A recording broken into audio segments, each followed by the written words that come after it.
ஒரு தீமை ஒருவரை சொர்க்கத்திற்கு கொண்டு சேர்க்கலாம். அதே நேரத்தில் ஒரு நன்மை ஒருவரை நரகத்திற்கு கொண்டு சேர்க்கலாம். இதை கேட்கும்போது மக்கள் ஆச்சரியப்படலாம். அது எப்படி சாத்தியம்? பாவத்தால் கிடைத்த சொர்க்கம். ஒரு மனிதன் ஏதோ ஒரு பாவத்தையோ அல்லது தவறையோ செய்து விடுகிறான். அதன் பிறகு அவன் இறைவனிடம் மனம் உருகி மன்னிப்பு கேட்கிறான். தப்பா செய்கிறான்.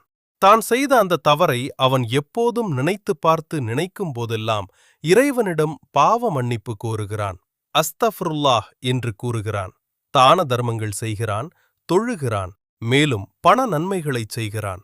அவன் செய்த அந்த ஒரு தவறு அவனை எப்போதும் நற்செயல்கள் செய்ய தூண்டிக்கொண்டே இருந்ததால் அது அவனை சொர்க்கத்திற்கு அழைத்துச் செல்கிறது. ஆனால் ஒரு நன்மை எப்படி ஒருவரை நரகத்திற்கு கொண்டு செல்லும்? ஒரு மனிதன் ஒரு நன்மையைச் செய்கிறான்.